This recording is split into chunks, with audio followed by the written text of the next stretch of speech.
On poursuit ce soir. On arrive tranquillement à la fin de cette série, Glorifier Christ par sa mort. Pensée tirée, on le rappelle, de quel texte? Philippiens 1, 22. 1:20.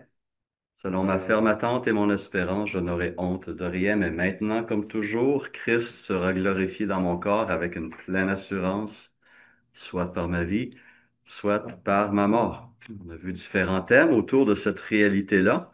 Ce soir, on veut parler de pratiques funéraires, plus précisément, question d'incinération ou de crémation versus inhumation ou enterrement.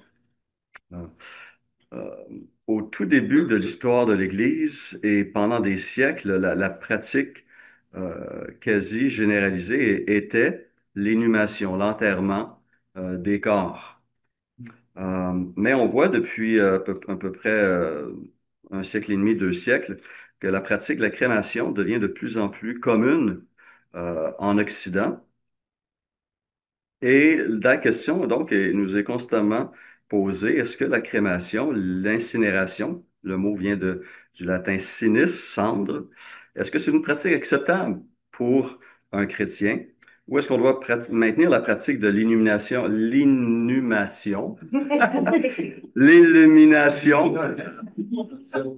l'interrogation, la confusion, l'inhumation traditionnelle? Alors, si on regarde un petit peu ce qui se faisait aussi dans l'Antiquité, on voit qu'il y avait généralement trois méthodes qui étaient pratiquées. Chez les Grecs et les Romains, l'incinération était la norme chez ce peuple. Entre autres, c'était aussi rattaché, on nous dit, à la conception que les Grecs et les Romains avaient du corps, qui n'était pas une image, une conception très, très positive. Pour certains, même philosophes grecs, le corps était une prison, une enveloppe qu'on aspirait à se débarrasser pour libérer l'âme. Et donc, on comprend que lorsque Paul arrive à Athènes et se met à prêcher sur l'aréopage aux Athéniens et leur dit ceci: Dieu, sans tenir compte des temps d'ignorance, annonce maintenant à tous les hommes en tout lieu qu'ils ont à se repentir, parce qu'il a fixé un jour où il jugera le monde selon la justice, par l'homme qu'il a désigné, ce dont il a donné à tous une preuve certaine en le ressuscitant des morts. Alors, pour des Grecs qui entendent ça, ils disent quoi? On va retourner dans un corps? La résurrection? La réaction est immédiate. Verset 32 d'Acte 17. Lorsqu'ils entendirent parler de résurrection des morts, les uns se moquèrent et les autres dirent, nous t'entendrons là-dessus une autre fois. Ainsi, Paul se retira du milieu d'eux.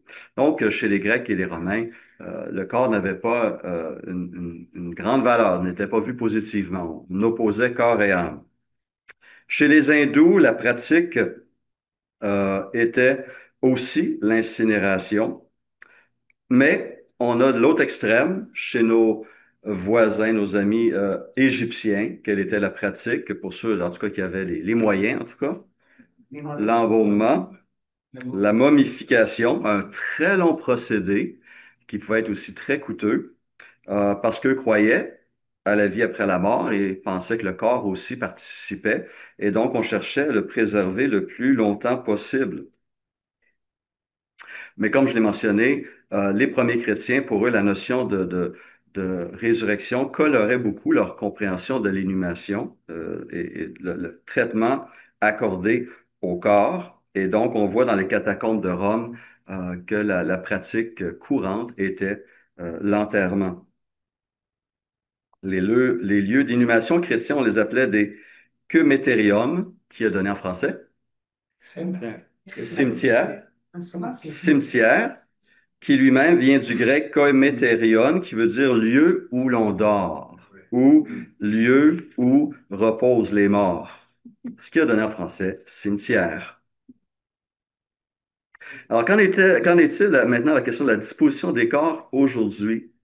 Euh, un, un auteur chrétien, Christophe Halling, dit ceci, que le judaïsme, l'islam et l'orthodoxie condamnent la pratique de l'incinération au nom de l'intégrité du corps.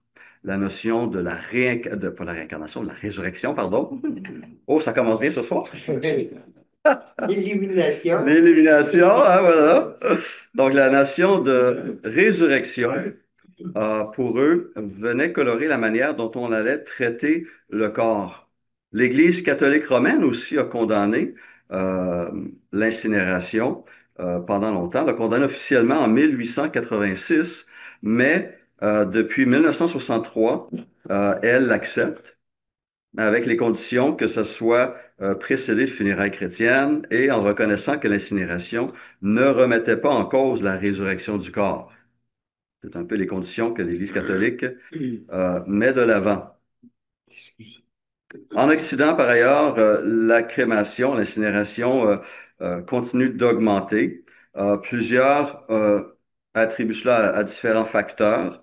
Ça peut être l'espace, tout simplement, de cimetières, pour les cimetières qui deviennent de plus en plus rares et dispendieux dans certains milieux, dans les grandes villes. Je sais qu'en Angleterre, j'avais lu, c'est particulièrement important. Il y a même il y a un nombre d'années limite, après ça, il faut déterrer puis replacer.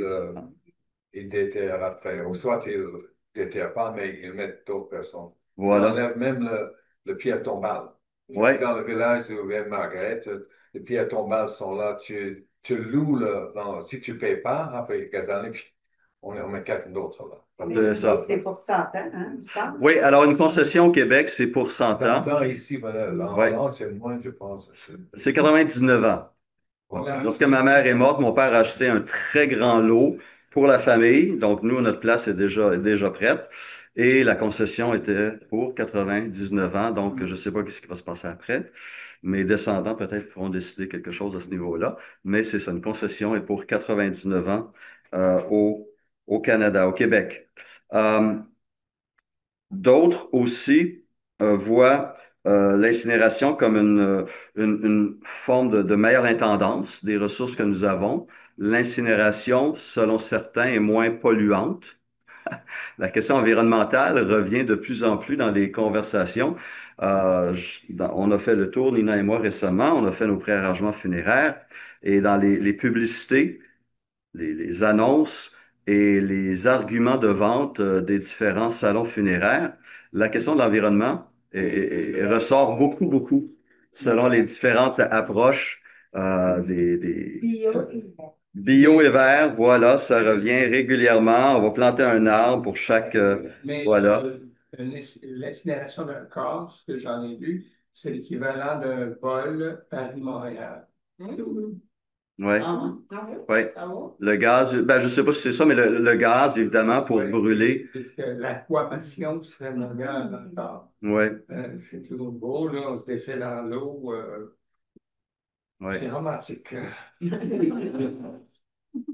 Ouais. La question aussi de... La mort, c'est pour mourir. Oui, ce qu'on fait donc avec le corps et où on place les cendres, on a développé des columbariums, hein, des endroits où on place les urnes et c'est un lieu où on peut retourner. C'est comme un cimetière à la verticale, mais pour les cendres des défunts, où il y a encore un lieu d'honneur, de mémoire et où les cendres sont traitées avec respect. Ça, cette dimension-là est importante, je crois, et doit être encore gardée en tête. Certains vont s'opposer à l'incinération. Pourquoi? Parce que à certains moments, des athées mettaient l'accent sur l'incinération parce qu'ils croyaient que cela allait affecter la résurrection, que ça allait empêcher Dieu de les ressusciter pour le jugement dernier. Ce qui est une notion vraiment ridicule quand on y pense, un Dieu tout-puissant, n'est-ce pas? Rien n'est impossible pour notre Dieu. C'est Donc, mal, tu as dit les athées. Ouais. oui, des athées, des incroyants, à un moment donné, voulaient se faire incinérer, détruire le corps complètement. Mais ce ne sont pas eux qui parlaient, qui disaient que Dieu ne les reconnaîtrait pas. Là. Non, c'est une façon pour eux De ne pas se faire reconnaître, justement. ouais, Parce que nous disons qu'on va être ressuscité, mais il y a des autres dieux. Voilà. Alors, quand ils répondent les cendres, OK, allez chercher ça. C'est un peu dans leur idée. Là. ouais, c'est ça. Mais quand on pense hein, qu'il y a des chrétiens qui ont été martyrs, qui ont été brûlés au bûcher, hein, on pense durant la persécution des premiers chrétiens sous Néron, par exemple, ou qu'il y a des chrétiens qui ont été livrés à des bêtes, qui ont été mangés par des bêtes. Donc, bref, on comprend bien que ça L'Inquisition. n'a pas rapport, c'est pas ouais, Mais pas l'Inquisition. juste les Romains, avec après la Réformation. Oui, Euh, Oui, la grande place à Bruxelles, il y avait des protestants brûlés, là. oui, Oui, même dans d'autres endroits. exact. C'est Ouais. une pratique qui En était Angleterre aussi, oui. courante durant la réforme, la contre-réforme, oui, Ouais, ouais, ouais. malheureusement.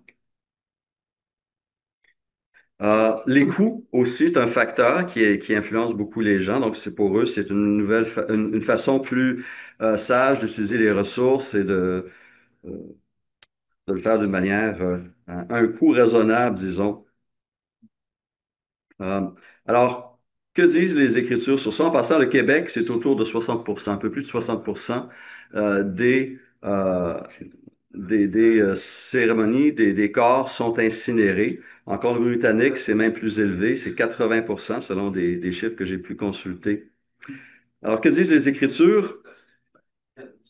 Comme on peut le voir avec les patriarches et avec tous les autres, l'ensevelissement était la pratique normale par les croyants de l'Ancienne Alliance et de la Nouvelle Alliance. C'était pas par ailleurs un trou dans la terre, c'était bien souvent une grotte qui était soit une caverne naturelle ou une grotte qui était taillée dans laquelle on plaçait la dépouille. On pense par exemple à la caverne du champ de Macpéla qu'Abraham a acheté à très grand prix pour ensevelir son épouse Sarah.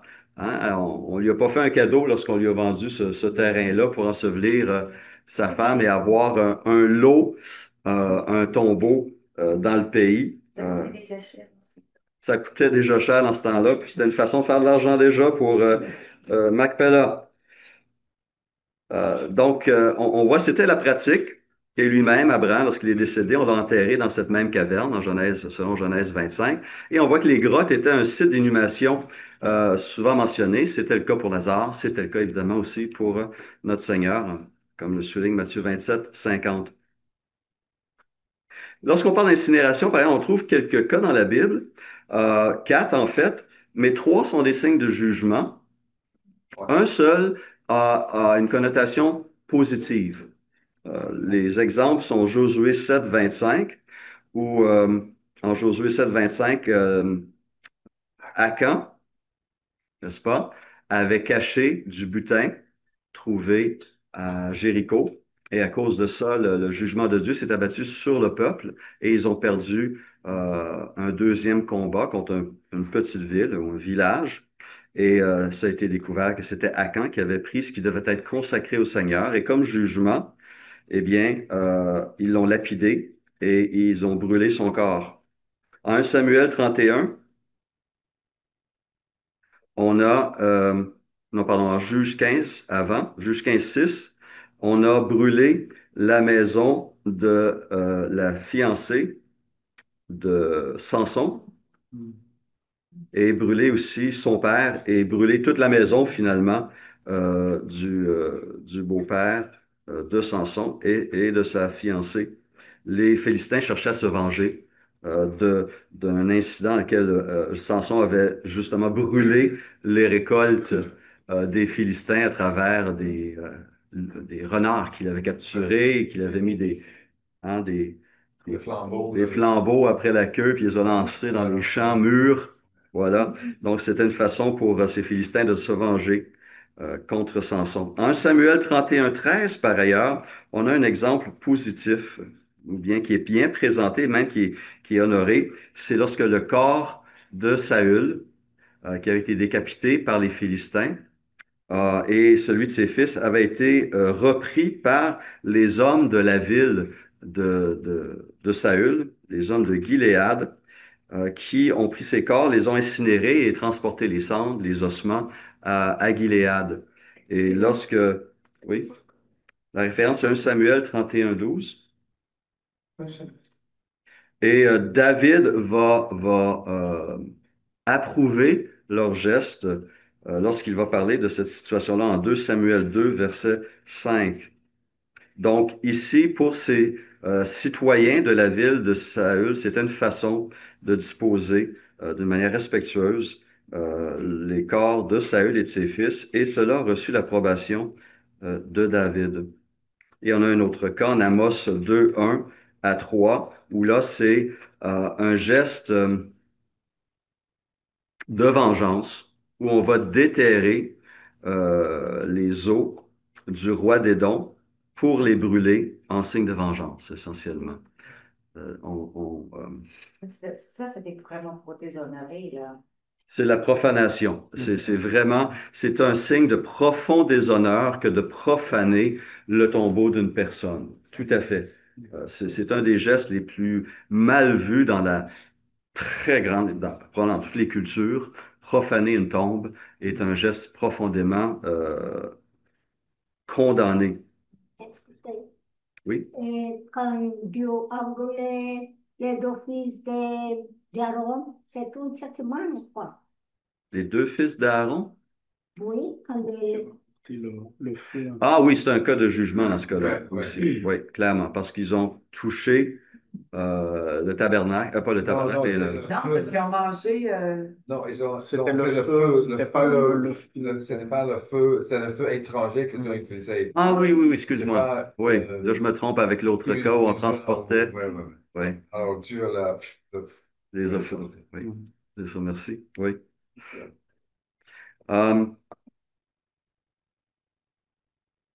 et donc, on voit qu'il y a des cas où l'incinération est vue comme étant pratiquée pour une mauvaise intention, pour s'en prendre à un corps d'une personne, mais aussi c'est vu positivement lorsque les intentions sont bonnes, comme avec les habitants de Galaad par rapport à Saül et à ses fils. Donc, et on constate qu'il n'y a pas de condamnation ou de commandement, il n'y a pas de prescription dans l'Ancien ou dans le Nouveau Testament sur la manière de disposer d'un corps humain. La question fondamentale, c'est le respect, la manière qui doit être faite doit être considérée comme un geste respectueux dans le milieu par la manière que c'est pratiqué. Certaines des considérations qu'on va garder en tête devant l'incinération, et on se rappelle, Genèse 2 et Genèse 3, l'être humain vient de la terre et retourne à la terre. Tu es poussière et tu retourneras à la poussière. L'Éternel Dieu forma l'homme de la poussière de la terre. Il souffla dans ses narines un souffle de vie et l'homme devint une âme vivante. Et au chapitre 3, verset 19, il dit, c'est à la sueur de ton visage que tu mangeras du pain jusqu'à ce que tu retournes dans la terre d'où tu as été pris, car tu es poussière et tu retourneras dans la poussière. Alors, ceux qui sont en faveur de l'incinération vont dire que d'un point de vue purement chimique, il n'y a pas une grande différence entre l'inhumation.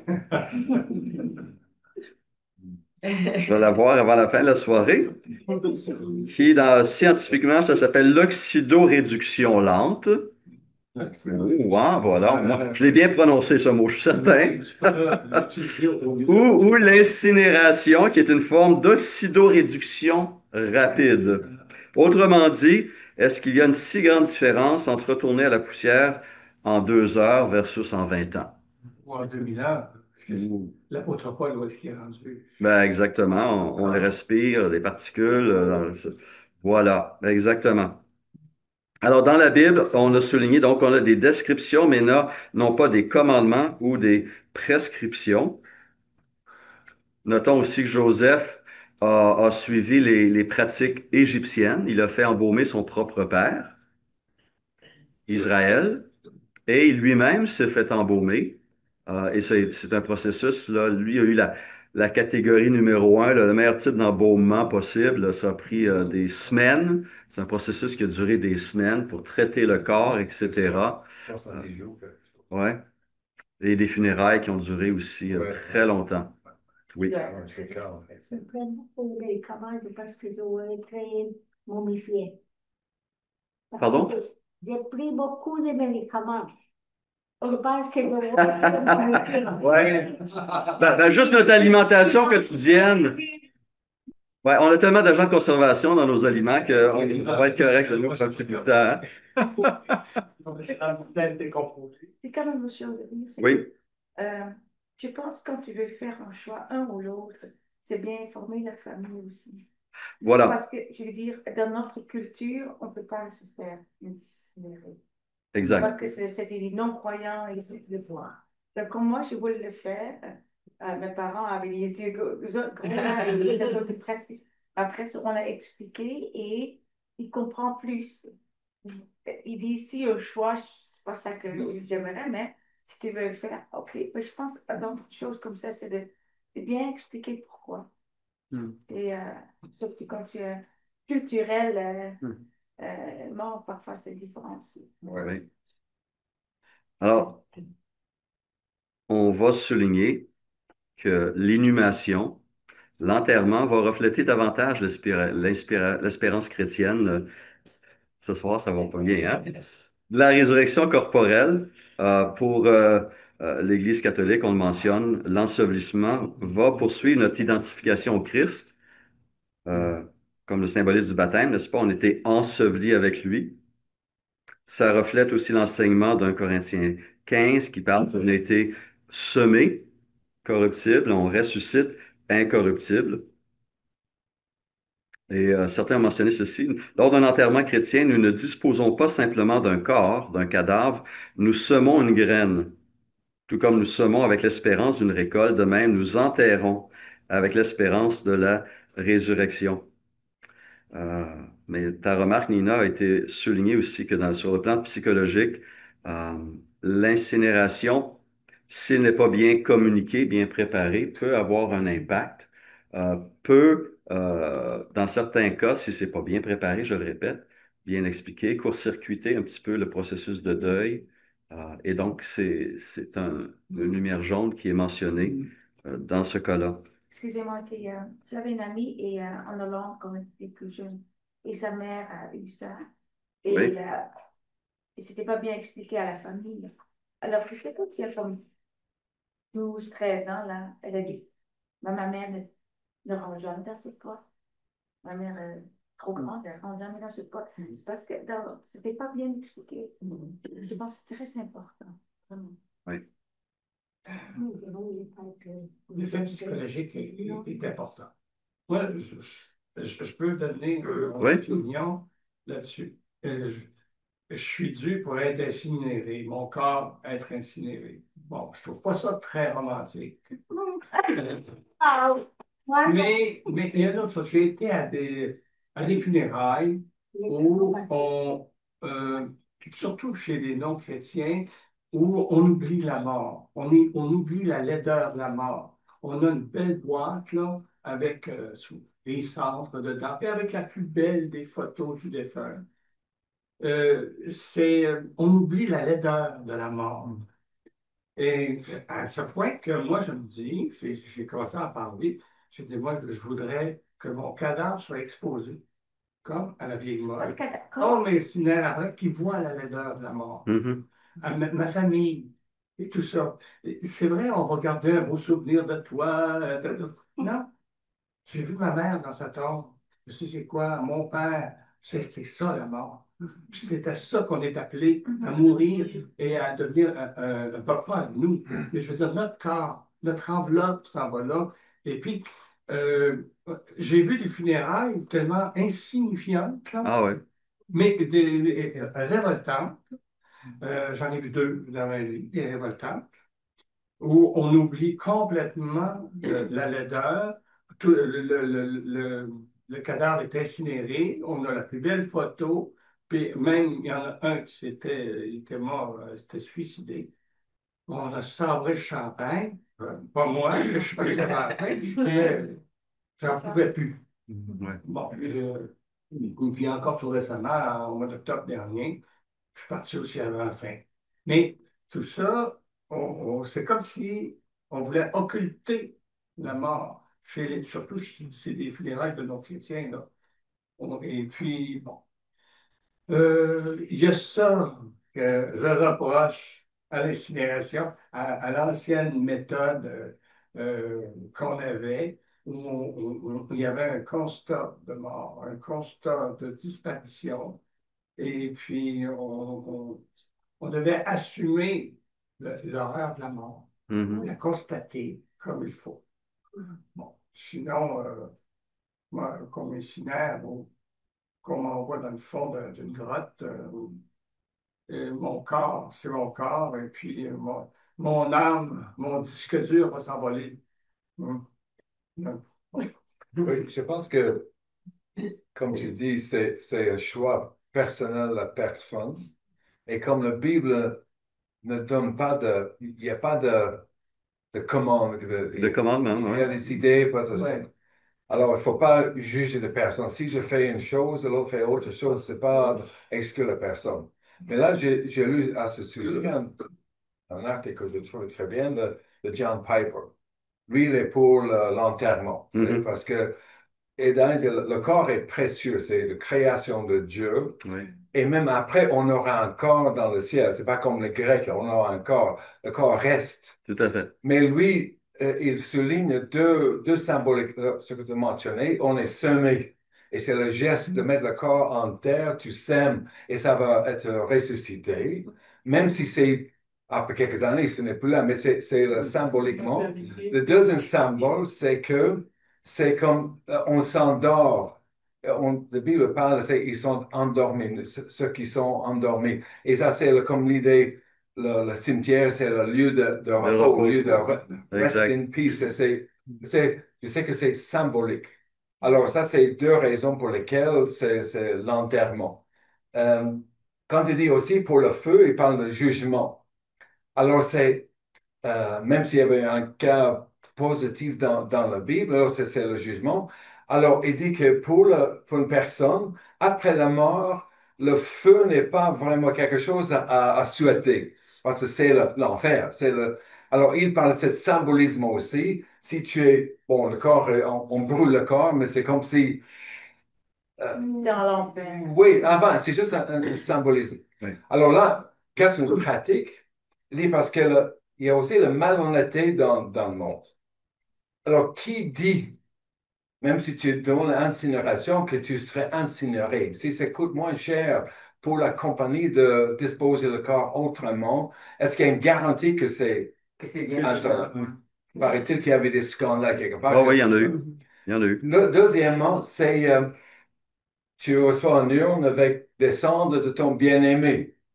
Est-ce que tu es sûr que ce sont ces cendres? Ou est-ce qu'il y a un tas de cendres quelque part, ils prennent les 4-5 livres que tu as droit et te donnent? Ah, bon, Mais je ne sais pas. Ça, Enfin, c'est. ça, c'est Ouais, ça, c'est Non, fort. ça, c'est très fort. Mais enfin, Je peux peut-être. ajouter quelque chose là-dessus. ben, Je viens d'aller dans un salon funéraire. Mon ami est décédé la semaine dernière. oui, Puis on a demandé quand elle va aller dans le four, ils ont choisi de l'incinérer. Puis on a demandé quand elle va aller dans le four, est-ce qu'on peut ouvrir, puis regarder que c'est elle, elle rentrait dans le four, tu sais, puis c'est hors de question.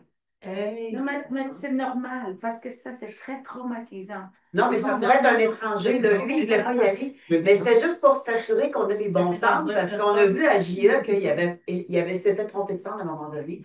Puis on a demandé juste pour être sûr que c'est ses cendres, puis ils ont refusé. mais je ne dis pas que c'est un argument contre Non. pour l'enterrement. Mais s'il parle de ça se peut qu'il y ait des endroits où c'était pratiqué. Là. Ouais. J'allais dire, c'est la même chose. Excusez, on voudrait avoir un échange, donc une seule conversation à la fois, s'il vous plaît. Donc, Mais Denis, ce ensuite Jeanne. que j'allais vous dire, c'est, je vous comprends. En même temps, une fois qu'on a exposé le corps, puis que le cercueil est parti en arrière, il n'y a rien qui vous... C'est les mêmes arguments que vous présentez, qu'on présente pour les cendres. C'est la même chose. Ben non. Ben oui, ben non, parce que le cercueil ne sera jamais ouvert au moment où vous allez l'enterrer. Mon père, ils l'ont fermé devant moi. Oui. On l'a suivi jusqu'au cimetière. Ah, ouais. D'accord. Jeanne? Mon fils. Dans ce sens-là, mais c'est pas tout le temps comme ça que ça se fait. Puis le corps, le cercueil est refermé, mais c'est l'enterrement a lieu, exemple. Plus tard, ouais. Ah ouais. Mais c'est à cause que. Ouais, Enfin, ça, C'est ça, mon fils, il a perdu son père. Puis, il a assisté à l'incinération. Il voulait vraiment être là. Puis, il a été là tout le long. Moi, je ne sais pas au début si on va ça ou quoi. Mais en tout cas, il dit que ça s'est bien passé, tout ça. Puis, on a mis ça dans une urne. Là, puis, il a professionnel. Ouais. Ouais. Quelqu'un d'autre, un commentaire? Moi, j'ai une question. C'est-tu chrétien de garder des cendres chez eux? C'est pas non chrétien. Mais c'est porter la mort dans la maison, non? Ah. Ça fait beau qu'on est centre de notre boule. Il y a ça, il y a ça. Encore, je crois la disposition des cendres. Je suis en réflexion sur un autre point par rapport à ça. Donc, si on va de l'avant avec l'incinération, en passant, les cendres, en fait, c'est les eaux qui sont broyées, hein. C'est ce qui reste de l'incinération. Soyons clairs sur ce point-là. Mais ça reste le corps de la personne. Euh, la clé pour moi, je crois bibliquement, naturellement, c'est la disposition respectueuse de la dépouille. Qu'est-ce qu'on fait, soit avec le corps, soit avec les cendres? Et c'est pourquoi les columbariums ont leur place, les cimetières aussi ont leur place. C'est un lieu de rappel, c'est un lieu où on dispose d'un corps qui a été un être humain, hein. Abraham a enterré Sarah. Le corps, c'est Sarah, hein. On n'est pas fait pour vivre séparé corps-âme, on est fait pour vivre en tant qu'esprit incorporé, hein. C'est ça notre réalité, non seulement ici-bas, mais dans l'éternité, avec la résurrection. Donc, le corps est important, notre corps doit être traité avec respect et disposé d'une manière respectueuse. Donc, Fait que c'est qu'est-ce correct. qu'on fait avec? Qu'est-ce qu'on fait avec? Comment c'est traité? Là où je me questionne, mon point à moi, c'est là où je me questionne, c'est lorsqu'on va prendre ces cendres pour les jeter dans la nature ou les mettre dans une rivière, la personne disparaît. Dans ce sens-là, euh, Il n'y a plus de recueil possible. le pire, comme je disais tantôt, bibliquement, pour la culture hébraïque, israélite, un des pires affronts qu'on peut faire à quelqu'un, c'est de ne pas lui donner une sépulture. C'est un acte de jugement, par exemple, quand c'est un corps est laissé sur la terre, sur un chemin, mangé par les chiens, par les chacals. Ça, c'est une des pires formes de déshonneur. Et des enfants qui n'ont pas de service d'inhumation pour leurs parents, c'était un devoir, c'était une violation du cinquième commandement, honore ton père et ta mère.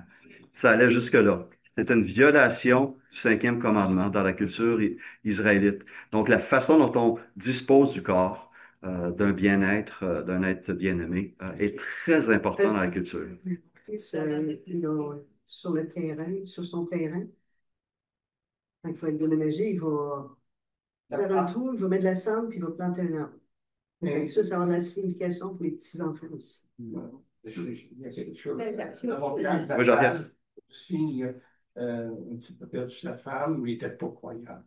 Et puis, il a pris les cendres, et puis, à son chalet, un chalet familial, il a mis les cendres là, puis il a planté un cèdre. Donc, ce cèdre-là est important. Mais, bon.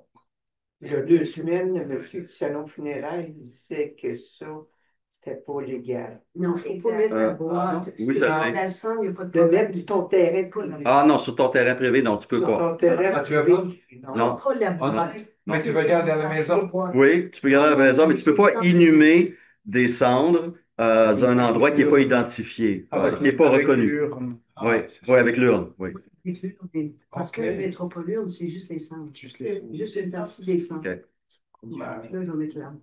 Parce qu'ils ne peuvent pas mettre la boîte. OK. Mais on peut verser les cendres dans une rivière, par exemple, à la mer ou des choses semblables.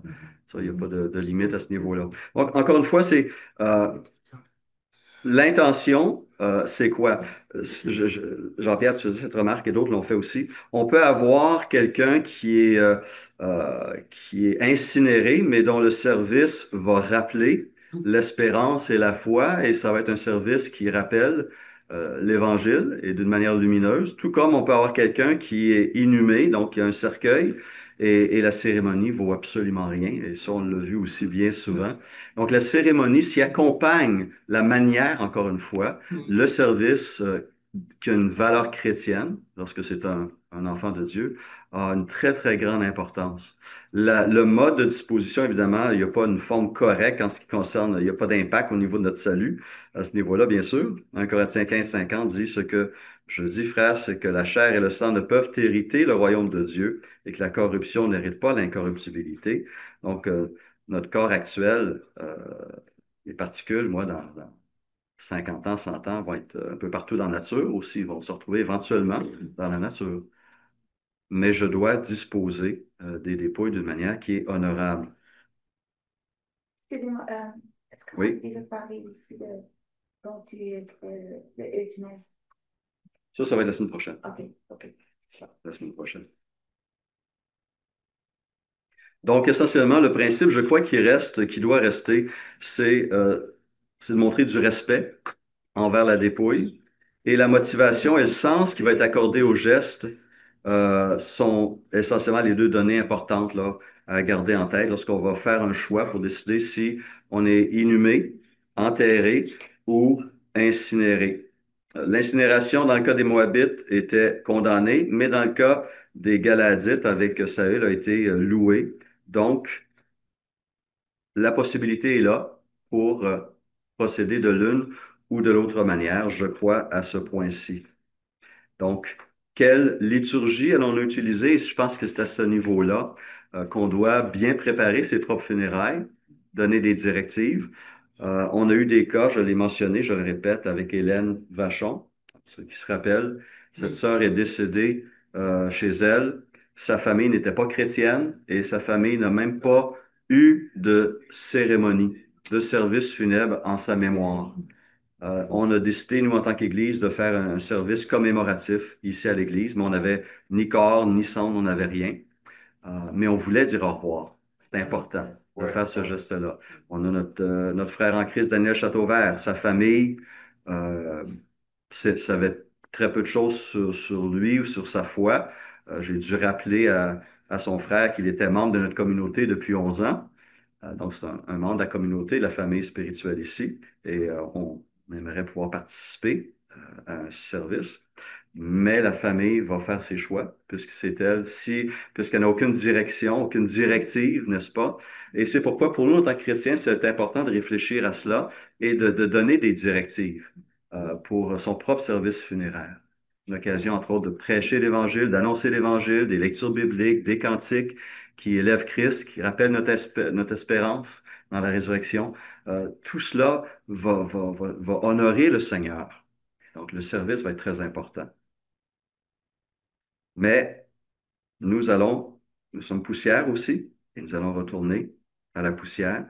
Faisons-le donc d'une manière qui va être respectueuse. Donc, vous entendez qu'il y a différentes positions, hein. On a des théologiens, des pasteurs qui vont défendre l'inhumation comme étant une approche qui est plus fidèle au sens biblique par rapport à la résurrection, qui est conforme à ce qui a été pratiqué par les Israélites et par des chrétiens pendant des siècles. Mais la pratique de l'incinération n'est pas interdite non plus et peut être bien faite, je crois, dans les bonnes circonstances. Mais en tous les cas, un ou l'autre, ça doit être bien organisé. Toujours. Avec corps visible ou sans corps. Oui. Mais, oui. On n'a pas, ça ne sera pas toute la même importance. Jean-Pierre, il disait tantôt que tu sais, tu parlais du corps, là, de faire, voir la mort, voir la mort. Moi, j'ai jamais eu besoin de voir le corps. Même quand ma soeur est décédée, la tombe est ouverte. On dit ceux qui veulent aller voir le corps avant qu'on fasse l'incinération. Pas la tombe, le cercueil. Le cercueil, la tombe. C'est québécois ce qu'elle dit. Ouais, j'ai fait. OK. Moi, j'ai pas besoin. Il y en a qui ont besoin pour faire leur deuil. Moi, c'est pas quelque chose que j'ai besoin. Je vois la personne de son vivant. J'ai vu ma soeur dans son lit 2 jours avant qu'elle décède. Puis moi, ça me satisfait. Je sais qu'elle va partir, mais j'ai pas besoin. Fait que je pense qu'on a tout.